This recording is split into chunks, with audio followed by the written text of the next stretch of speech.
গাড়ি কেনার টাকা নাই তাই কিনেছি হোন্ডা, আপনার মেয়েকে না পেলে হয়ে যাব গুন্ডা। এই তুই একটা ছোড়া বলতো। ছোড়া বলবো? গোলাপ ফুলের কাঁটা মোর বান্ধবী সাদা মাটা, ফেসবুকে তো রিপ্লাই দেয় না। এই ফরমান তুই বলতো বক বেশি ভয়ঙ্কর না মশা বেশি ভয়ঙ্কর? স্যার মশা বেশি ভয়ঙ্কর। এই কি বললি? হ্যাঁ স্যার, মশা বেশি ভয়ঙ্কর। বাঘের ভয়ে আমরা বাঘকে পিঁজরায় ভরে রাখি, কিন্তু মশার ভয়ে আমরা নিজেই মশারির ভিতরে থাকি।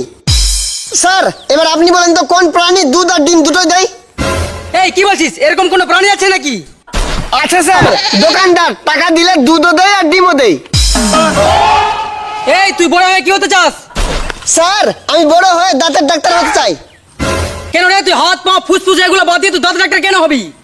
স্যার মানুষের হাত পা কিডনি ফুসফুস এগুলো তো একটা দুটো করে আছে, কিন্তু দাঁত তো 32টা আছে, যে কোনো একটা খারাপ হলে আমার কাছে আসবে। স্যার বলেন তো একটা মানুষ 365 দিন না ঘুমিয়ে কি করে থাকতে পারে? 365 দিন না ঘুমিয়ে থাকা যায় নাকি? কেউ থাকতে পারবে না। না স্যার পারবে। কি করে? সে দিনে না রাতে ঘুমাবে।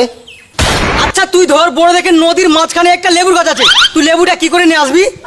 কি করে নিয়ে আসবো? পাখি হয়ে গিয়ে উড়ে নিয়ে চলে আসবো। হারামজাদা পাখি কি তোকে তোর বাপ বানাবে? আর সাগরে কি লেবুর গাছ আপনার বাপ লাগাবে?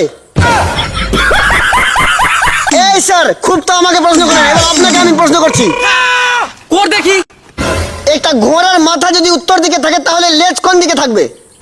কোন দিকে? আবার দক্ষিণ দিকে? না স্যার উত্তর ঠিক হয় নাই। মানে? ঘোড়ার মাথা উত্তর দক্ষিণ পূর্ব পশ্চিম যেদিকে থাকুক না কেন লেজ নিচের দিকে থাকবে। আচ্ছা বলতো বিয়ের দিন বউকে এত সাজাই কেন? স্যার পার্সাল যেরকমই হোক প্যাকিং তো ভালো মতন করতেই হবে। তুই গান শোনাতে একটা দেখি। গোলাপ ফুলের কাঁটা মোর বান্ধবী সাদা মাটা, ফেসবুকে তো রিপ্লাই দেয় না।